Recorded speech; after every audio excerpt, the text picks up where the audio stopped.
শিরোনাম ট্রান্সফার মার্কেটে হইচই, নতুন চুক্তি ও বড় প্রস্থান। মূল সংবাদ, ম্যানচেস্টার ইউনাইটেড বড় চমক নিয়ে আসছে। আরবি লাইপজিগের ফরোয়ার্ড বেঞ্জামিন সেস্কো ম্যানচেস্টারে পৌঁছেছেন মেডিকেলের জন্য। ৬.৩ মিলিয়ন পাউন্ড বোনাসে চুক্তি প্রায় নিশ্চিত। এই সাইনিংয়ের পর রাসমুস হজলুন্ডের ভবিষ্যৎ নিয়ে প্রশ্ন উঠেছে। লিভারপুল মিডফিল্ডে রেকর্ড সাইনিং করলেও সামনে নজর নিউক্যাসলের স্ট্রাইকার আলেকজান্ডার ইসাকের দিকে। ডারউইন নুনেজ সৌদি ক্লাব আল হিলালে যোগ দিতে পারেন ৪.৬ মিলিয়ন পাউন্ডে। লেস্টার সিটির মিডফিল্ডার উইলফ্রেড এনডিডি তুর্কি জায়ান্ট বেশিকতাসে যোগ দিচ্ছেন। ম্যানেজার ওলে গানার সোলশায়ার তাকে রাজি করিয়েছেন। ম্যান সিটির তরুণ ডিফেন্ডার ভিতর রেইস এক মৌসুমের জন্য গিরোনায় লোনে যাচ্ছেন।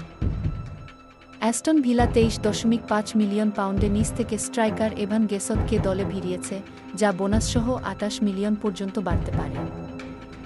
শেষ কথা, ট্রান্সফার উইন্ডোতে এখনও অনেক নাটক বাকি।